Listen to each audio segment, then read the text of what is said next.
हम्म, आह, वाह वाह वाह वाह निधि, अब जाकर मटन का असली स्वाद आया है। वाकई तेरे हाथ के मटन जैसा स्वाद कहीं और नहीं मिल सकता।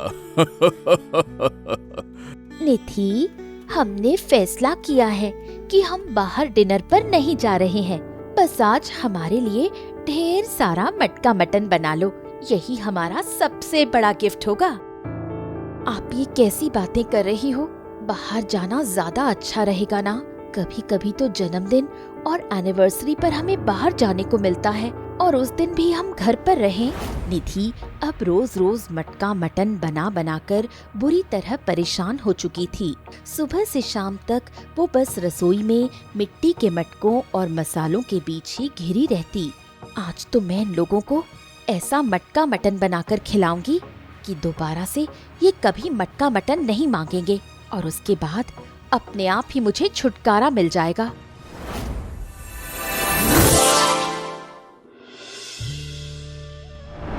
निधि बहुत अच्छा मटन बनाया करती थी।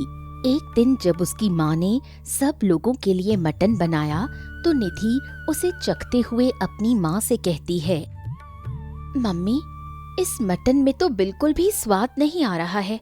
क्या आपको मेरी तरह मटन बनाना नहीं आता? ये तो बहुत बेकार लग रहा है। एक तो मैंने तेरे लिए इतनी मेहनत से मटन बनाया और तू उसकी बुराई कर रही है। निधि, जो मिल जाए उसे खुशी से खाना सीखना चाहिए। मम्मी, मैं सच ही तो कह रही हूँ, मुझे इसका स्वाद अच्छा नहीं लग रहा। अब मैं आपसे झूठ थोड़े ही बोलूंगी। निधि बेटा, अगर तुझे खाना अच्छा नहीं लग रहा है तो तू खुद जाकर इसमें कुछ मसाले मिलाकर अच्छा बना ले इसको। अब बेटा, तू तो जानती है कि तुझे अपने ही हाथ का खाना अच्छा लगता है। ये कहकर निधि खुद रसोई में चली गई और अपने खास अंदाज में मटके वाला मटन तैयार करने लगी। जब वो मटन बनकर तैयार हुआ तो उसकी खुशबू पूरे घर में फैल गई। निधि के पिता केशव मटन चखते ही बोल पड़े,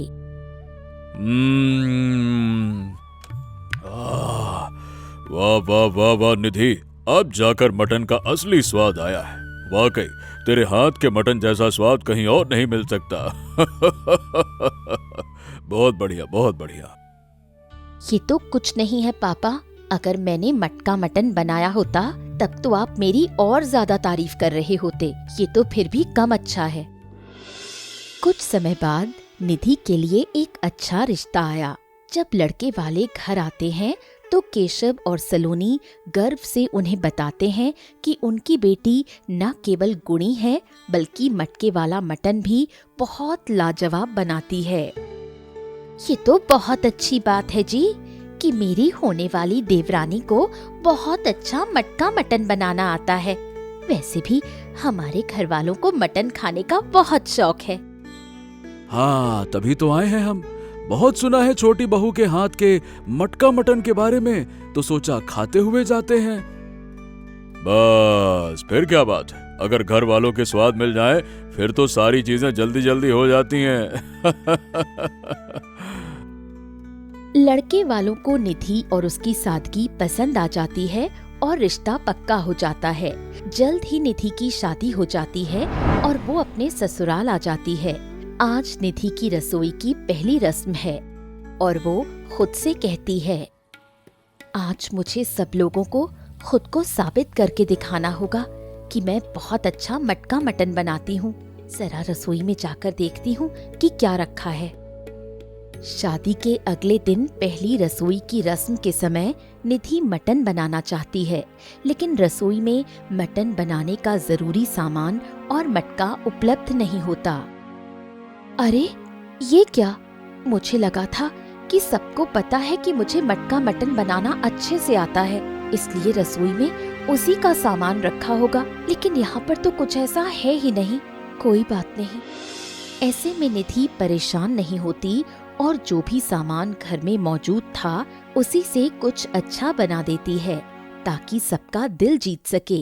निधि रसोई में कुछ साधारण सा खाना बनाकर बाहर आती है तो उसकी जेठानी मुंह सिकोड़ते हुए ताना मारती है, अरे वाह वाह, सुना था हमारी छोटी बहू तो बड़ी अन्नपूर्णा है, लेकिन ये क्या, तुम्हें तो ढंग का खाना बनाना भी नहीं आता। मायके में सिर्फ तारीफें ही बटोरी थी या कुछ सीखा भी था? निधि जेठानी की कड़वी बातें सुनकर बुरा मानने के बजाय मुस्कुराकर सच बोल देती है। कोई बात नहीं दीदी, ये सब तो चलता रहता है, अभी तो बस शुरुआत है, धीरे धीरे आप मेरे हाथ का स्वाद भी चख ही लेंगी। निधि को अपनी जेठानी के ताने सुनकर बहुत बुरा लगता है, लेकिन फिर भी वो खुद को समझाते हुए कहती है, आज तो मैं सबको अपना मटका मटन खिलाकर ही रहूंगी, फिर देखते हैं जेठानी जी के सुर कैसे बदलते हैं। शाम को निधि बाजार से मिट्टी का मटका और ताज़ा मटन मंगवाती है। वो रसोई में मटके को चूल्हे पर चढ़ाती है और अपने खास मसालों के साथ मटन पकाना शुरू करती है। धीरे धीरे पूरे घर में मटके वाले मटन की ऐसी लाजवाब खुशबू फैलती है कि सबका ध्यान रसोई की तरफ खिंचा चला जाता है। अरे वाह वाह, ये कैसी खुशबू है, रहा नहीं गया तो मैं चली आई। जरा चखाओ तो सही, क्या बनाया है? आज मैं मटका मटन बना रही हूँ, मेरे घर वालों को बहुत ज्यादा पसंद है ना, बस वही कर रही हूँ। जरा मैं भी तो चख कर देखूं कि तुम मटका मटन कैसे बनाती हो, मुझे भी इसका स्वाद देखना है। निधि अभी मना भी नहीं कर पाई थी कि पड़ोसन ने मटके से निकालकर चखा और स्वाद के चक्कर में देखते ही देखते आधा मटन खुद ही चट कर गई। ये देखकर निधि और घरवाले हक्के बक्के रह गए। अब पड़ोसन तो निधि का मटका मटन खाकर चली जाती है और उसके बाद जब निधि की सास और जेठानी ने बचा हुआ मटन चखा तो वो अपनी उंगलियां चाटती रह गईं। अरे बहू, तूने तो कमाल कर दिया, ऐसा मटन तो मैंने आज तक नहीं खाया, बड़े से बड़े रेस्टोरेंट में भी ऐसा स्वाद नहीं मिलता। सच में निधि, मेरी बात का बुरा मत मानना, तेरे मटके वाले मटन ने तो मेरा दिल जीत लिया। तुम तो कमाल का मटका मटन बनाती हो, अब तो तुमसे लड़ाई करने का भी मन नहीं कर रहा। आप लोगों का बहुत बहुत शुक्रिया कि आप लोगों को मेरा मटका मटन पसंद आया। मैंने आप लोगों के लिए बड़े दिल से बनाया है। अब घर में आलम ये था कि जिसे देखो वही निधि से मटका मटन बनाने की फरमाइश करने लगा। नाश्ता हो या रात का खाना, सबकी जुबान पर बस एक ही नाम था, मटका मटन। निधि बेचारी दिन भर रसोई में मटके और मसालों के बीच घिरी रहने लगी। मैं तो परेशान हो गई हूँ, अभी 2 दिन पहले ही इन लोगों को मटका मटन बनाकर खिलाया था। मैं क्या करूँ, इतनी जल्दी सब कुछ कैसे हो पाएगा? एक दिन जेठानी जी की शादी की सालगिरह आई। निधि को लगा कि आज तो कम से कम छुट्टी मिलेगी और सब बाहर जाकर जश्न मनाएंगे। लेकिन जेठानी जी मुस्कुराते हुए निधि के पास आईं और बोली, निधि, हमने फैसला किया है कि हम बाहर डिनर पर नहीं जा रहे हैं। बाहर के खाने में वो बात कहाँ जो तुम्हारे हाथ के मटका मटन में है। बस आज हमारे लिए ढेर सारा मटका मटन बना लो, यही हमारा सबसे बड़ा गिफ्ट होगा। आप ये कैसी बातें कर रही हो? बाहर जाना ज्यादा अच्छा रहेगा ना? कभी कभी तो जन्मदिन और एनिवर्सरी पर हमें बाहर जाने को मिलता है और उस दिन भी हम घर पर रहें। तो क्या हो गया निधि, तुम्हारे हाथों जैसा मटका मटन का स्वाद तो हमें किसी भी रेस्टोरेंट में नहीं मिलेगा। फिर बाहर जाकर पैसे क्यों वेस्ट करना? परिवार वाले साथ में टाइम बिताएंगे, ज्यादा जरूरी है ना। निधि ये सुनकर अंदर ही अंदर बहुत ज्यादा परेशान हो गई। वो सोचने लगी, ये क्या आफत है, अपनी एनिवर्सरी पर भी इन्हें मेरा ही बनाया खाना खाना है। मैं तो अपनी मर्जी से कभी कभी बनाना चाहती थी, यहाँ तो ये फुल टाइम ड्यूटी बन गई है। निधि का चेहरा उतर गया। वो सोचने लगी कि काश उस दिन उसने इतना अच्छा मटन ना बनाया होता। अब तो मटके की खुशबू से उसे खुद ही चिढ़ होने लगी थी। निधि की मुसीबत अब और बढ़ गई थी। जेठानी जी ने अब एक नया खेल शुरू कर दिया था। एक दिन सुमन किसी को कॉल करती है। हाँ मौसी जी, आप आ जाओ, निधि बहुत अच्छा मटका मटन बनाती है, मैं आपको वही बनवा कर खिलाऊंगी। हाँ बुआ जी, आप आ जाओ, ये आप ही का तो घर है। आपका जब भी मटका मटन खाने का मन करे आप यहाँ आ जाया करो। मेरी देवरानी बहुत अच्छा मटका मटन बनाती है। अब सुमन ने यही सब शुरू कर दिया। वो जानबूझकर आए दिन किसी न किसी रिश्तेदार को घर बुलाने लगी। वहीं निधि रसोई में परेशान हो रही थी। मैं तो अपने ससुराल वालों से परेशान हो गई हूँ। हर बात पर इन्हें मटका मटन चाहिए होता है। इन लोगों ने तो मुझे बवासीर बनाकर रखा हुआ है। हर थोड़ी देर में यही बोलते हैं कि मटका मटन बना दो। जैसे ही कोई रिश्तेदार घर आता, उन्हें पहले से पता होता कि उन्हें आज मटका मटन खाने को मिलने वाला है और सुमन जेठानी बड़े चाव से कहती, अरे आइए आइए, आज मेरी छोटी बहू आपको अपने हाथ का जादुई मटका मटन खिलाएगी। उसके हाथ में तो जैसे साक्षात अन्नपूर्णा का वास है। तभी तो आए हैं हम।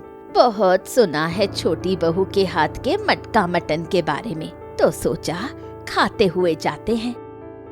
रिश्तेदार मटन खाते और जमकर तारीफों के पुल बांधते।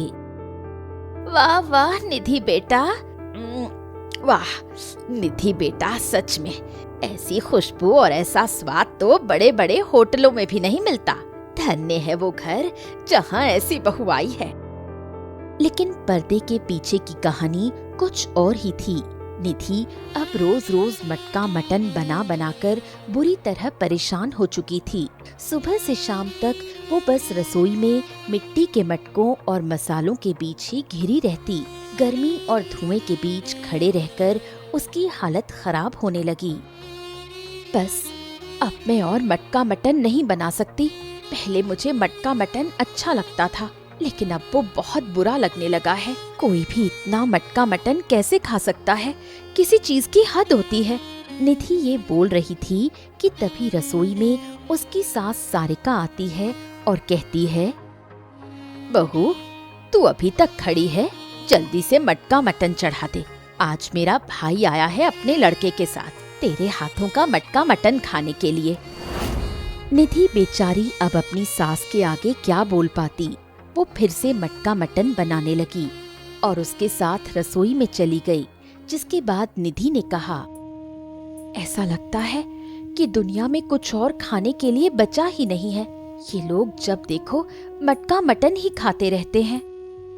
अब तो आलम ये था कि निधि का खुद का दिल मटका मटन खाने से पूरी तरह हट गया था।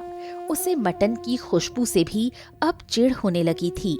वो रसोई में खड़ी होकर पसीना पोंछते हुए सोचती, हे भगवान, मैंने किस घड़ी में ये मटका मटन बनाया था। अब तो ये मेरे गले की फांस बन गया है। सब लोग तो मजे से खाकर चले जाते हैं, लेकिन मेरी कमर टूट जाती है। क्या मेरी पूरी जिंदगी अब इस मटके के इर्द गिर्द ही बीतेगी?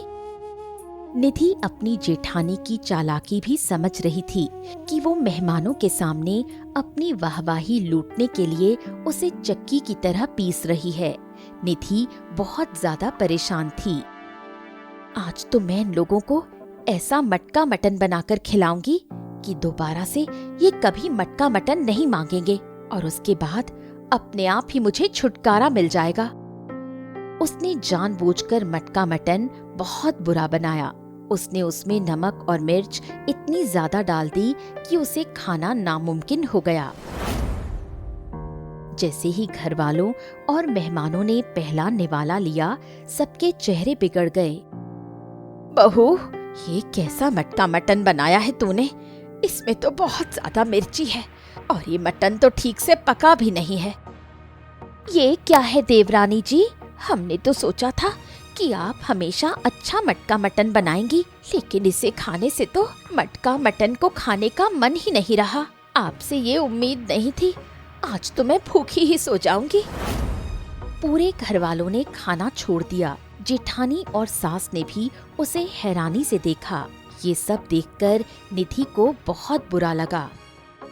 आखिर मैं इतनी बुरी बहू कैसे हो सकती हूँ कि मेरी वजह से मेरे ससुराल वालों को भूखे पेट सोना पड़े? ये तो पूरी तरह से गलत है। उसे तुरंत इस बात का एहसास हुआ कि भले ही वो परेशान थी, लेकिन खाने का अपमान करना और सबको भूखा रखना सही नहीं था। उसे अपनी इस हरकत पर पछतावा होने लगा। मैंने कभी नहीं सोचा था कि मैं अपने ससुराल वालों से परेशान होकर इतना बड़ा काम करूंगी कि उन्हें भूखा सोना पड़ेगा। मुझसे बहुत बड़ी गलती हो गई। वो चुपचाप अपने कमरे में उदास बैठी थी। तभी उसका पति कमरे में आया और उसने निधि की आंखों में आंसू देखकर कारण पूछा। निधि, क्या बात है? आज मटन इतना खराब कैसे बना? तुम बीमार थी या कोई और बात है? और तुम यहाँ ऐसे उदास क्यों बैठी हुई हो? क्या बात है निधि? निधि अब और न छिपा सकी। उसने रोते हुए सब कुछ बता दिया। कैसे वो रोज रोज मटन बना बनाकर थक चुकी थी और कैसे रिश्तेदारों के आने से वो चिढ़ गई थी। मुझे माफ कर दो, मुझसे बहुत बड़ी गलती हो गई। दरअसल मैं मटका मटन बना बनाकर थक गई थी, इसलिए मैंने जानबूझकर खराब मटका मटन बनाया था। तुम्हें मुझे या माँ को साफ साफ बताना चाहिए था। खाना खराब करके तुमने अपना ही मन छोटा किया है। आखिर मैं तुम्हारा जीवन साथी हूँ और तुम किस चीज से परेशान हो, मुझे तुम्हारी मदद करनी चाहिए। अगले दिन निधि ने खुद को संभालने का फैसला किया। वो सुबह उठी और अगले दिन फिर से मटका मटन बनाया, लेकिन इस बार पूरे मन और प्यार से। जब सब डाइनिंग टेबल पर बैठे, कल का मटका मटन खाने के बाद तो मेरा मटका मटन खाने का मन है ही नहीं। तू मुझे कुछ और दे दे। हाँ, मैं भी मटका मटन नहीं खा सकती। अब तो मुझे दाल चावल भी चलेंगे। सब लोगों की बातें सुनने के बाद निधि को बहुत बुरा लगा और निधि ने सबके सामने हाथ जोड़ लिए और सब लोगों को बता दिया कि उसने ही जानबूझकर खराब मटका मटन बनाया था। मुझे माफ कर दीजिए, मैं कल बहुत थक गई थी और गुस्से में मैंने गलत काम किया। कल का वो स्वाद मेरी थकान का था, लेकिन आज का ये मटन मेरे प्यार और माफी का है।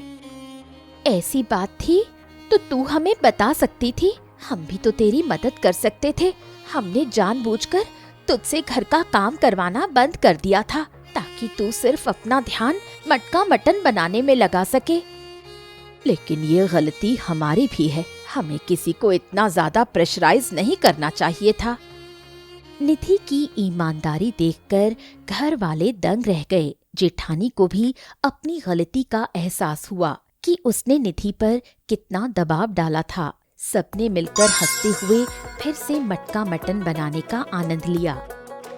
ये मटका मटन तो सच में बहुत अच्छा बना है। अब जाकर ऐसा लगा कि पेट के अंदर कुछ गया, वरना कल दोपहर से कुछ नहीं खाया था। बहुत भूख लगी थी। मटका मटन और प्यार और दिल से बनाया है जो, क्या कहूँ, मुझे तो बहुत पसंद आया। निधि की ईमानदारी ने सबका दिल जीत लिया। उसकी सास, ननद और जेठानी सभी ने उसे गले लगा लिया और उसे माफ कर दिया। जेठानी ने हाथ पकड़कर खुद भी माफी मांगी और कहा, निधि हमें माफ कर दो छोटी।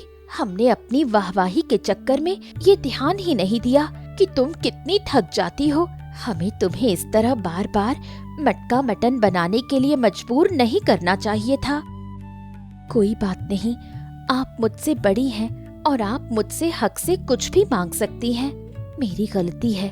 अगर मुझे कोई परेशानी थी तो मुझे आपसे उस बारे में बात करनी चाहिए थी, ना कि उस परेशानी को और बढ़ाने के बारे में सोचना चाहिए था। सभी घरवाले आपस में बात करते रहे कि तभी निधि का पति मुस्कुराते हुए बोला, अब मेरे पास एक सुझाव है जिससे निधि रोज मटका मटन भी बनाएगी, उसका मन भी लगा रहेगा और वो घर के काम से परेशान भी नहीं होगी।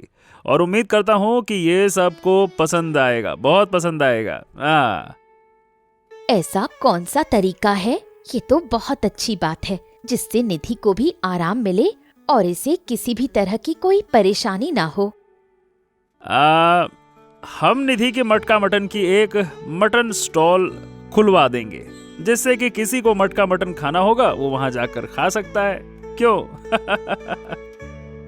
सब उत्सुकता से देखने लगे। पति ने निधि के हुनर को एक नई पहचान देने का फैसला किया और शहर के एक अच्छे इलाके में निधि की मटन स्टॉल खुलवा दी। अब निधि का हुनर सिर्फ 4 दीवारी तक सीमित नहीं था, बल्कि वो अपनी मर्जी से अपना काम करने लगी। निधि का मटका मटन स्टॉल अब एक छोटे से स्टॉल से बढ़कर शहर का मशहूर निधि का मटका जंक्शन बन चुका था। शाम होते ही वहाँ गाड़ियों की कतार लग जाती। आज तो मुझे बहुत ज्यादा भीड़ लग रही है, जल्दी से सबको मटका मटन दे देती हूँ, उसके बाद दुकान बढ़ाकर घर चली जाऊंगी। जब स्टॉल पर ग्राहकों की भीड़ बढ़ी थी, तभी उसकी जेठानी सुमन वहां पहुंची। सुमन को देखकर निधि के चेहरे पर थकान के बावजूद एक मुस्कान आ गई। अरे, आज तो पैर रखने की भी जगह नहीं है। खैर, मेरे लिए भी 2 प्लेट मटका मटन पैक कर दो और मम्मी के लिए भी। हम लोगों का मटका मटन खाने का बहुत मन कर रहा है। आज घर पर मैंने और मम्मी ने मिलकर गरम गरम रूमाली रोटी बनाई है। तुम भी काम निपटाकर जल्दी घर आ जाना। बस ये ग्राहक थोड़े कम होते ही मैं आ जाऊंगी। अभी तो थोड़ा सा काम और है और कुछ नए ऑर्डर भी आए हैं, इसलिए थोड़ा समय लगेगा। सुमन ने देखा कि निधि काम में कितनी व्यस्त है और उसकी मेहनत रंग ला रही है। उसे अपनी देवरानी पर गर्व महसूस हुआ। निधि, अगर ऐसा है कि तुम्हें देर होगी तो मैं तुम्हारे लिए मटका मटन और रूमाली रोटी यहीं भिजवा दूंगी, लेकिन याद से समय पर खा लेना। कहीं काम के चक्कर में तुम खाना देरी से खाओ और भूखी रह जाओ। सेहत का भी तो ध्यान रखना है ना। निधि ने सिर हिलाकर सहमति दी और फिर से अपने मटकों को संभालने में लग गई। मिट्टी के मटकों से उठती सौंधी खुशबू और मसालों का जादू अब सिर्फ एक हुनर नहीं, बल्कि निधि की आत्मनिर्भरता की कहानी कह रहा था। एक दिन रविवार की दोपहर, जब दुकान पर थोड़ी शांति थी, निधि के ससुर केशव और पति दुकान पर आए। केशव जी ने गर्व से दुकान के बाहर लगा बोर्ड देखा। मेरे बेटे निधि, आज मुझे तुम पर बहुत गर्व है। तुमने अपनी मुश्किलों को अपनी ताकत बना लिया। अब जब पड़ोस में कोई पूछेगा वो मशहूर मटका मटन वाली किसकी माँ है, तो मेरा सीना गर्व से भर उठता है। निधि की आंखों में खुशी के आंसू आ गए। उसे याद आया कि कैसे एक वक्त पर वो रसोई में खड़ी होकर रोया करती थी, लेकिन आज वही मटका मटन उसे समाज में सम्मान दिला रहा था। शाम को घर पहुंचने पर सासू माँ सलोनी ने उसका स्वागत आरती से किया। आज हमारी बहू अपनी पहली कमाई से पूरे घर के लिए तोहफे लाई है, लेकिन हमारे लिए सबसे बड़ा तोहफा उसकी सफलता है। जेठानी, जो कभी ताने मारती थी, अब निधि के अकाउंट संभालने में उसकी मदद करती। इस तरह छोटे से मटके ने न सिर्फ स्वाद बदला, बल्कि एक पूरे परिवार की सोच और जिंदगी बदल दी। अब मटका मटन सबकी पसंद भी था और निधि की अटूट पहचान भी।